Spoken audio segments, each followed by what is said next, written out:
Assalamualaikum warahmatullahi wabarakatuh. Selamat pagi anak-anak ibu. Semoga anak ibu masih dalam keadaan sehat semuanya dan masih tetap semangat belajar meskipun masih belajar dari rumah. Hari ini, Ibu akan melanjutkan materi, dan pembelajarannya masih tentang tema 2, subtema 2, pembelajaran 1. Pada minggu kemarin anak-anak sudah menyelesaikan tema 2 di subtema 1. Nah, sekarang subtema 2 tentang tema bekerja sama mencapai tujuan. Semoga anak-anak Ibu siap mendengarkan materi pembelajaran pada hari ini. Siapkan bukunya, siapkan alat tulisnya. Nah, materi pertama yang Ibu akan sampaikan tentang menuliskan informasi penting suatu teks menggunakan kalimat efektif. Apa itu kalimat efektif?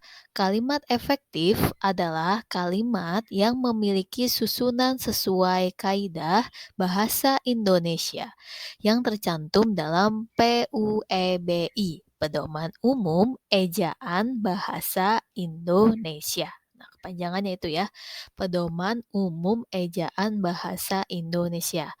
Kalimat efektif memiliki susunan yang berurutan, yaitu subjek, predikat, objek, dan keterangan.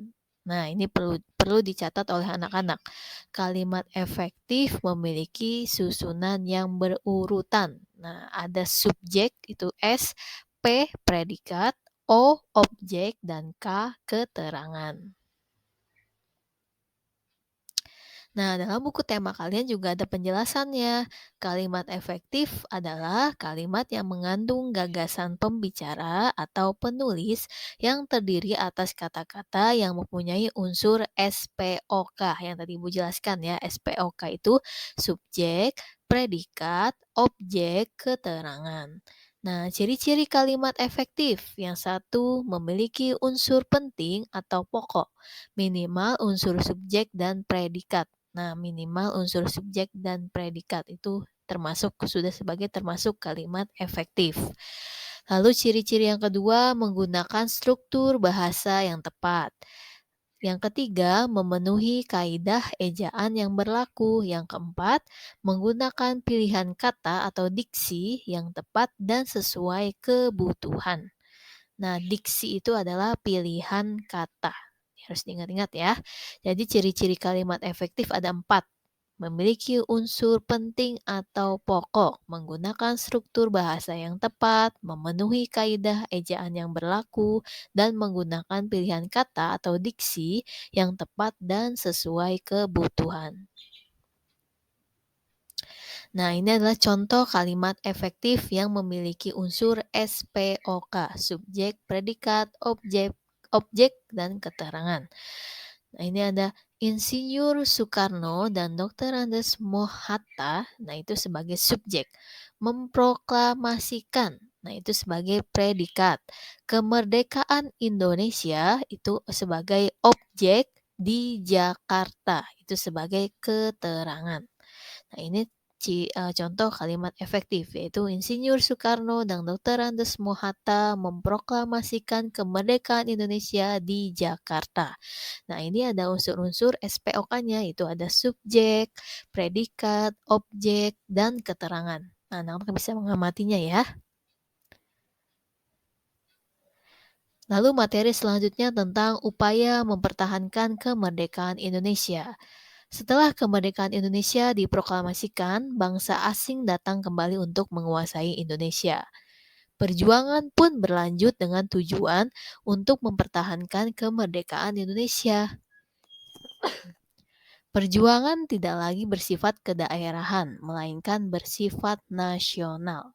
Nah, ini harus diingat-ingat, bersifat nasional. Nah, pertempuran yang dilakukan sebagai upaya mempertahankan kemerdekaan Indonesia. Yang pertama, pertempuran Medan Area di kota Medan, Sumatera Utara.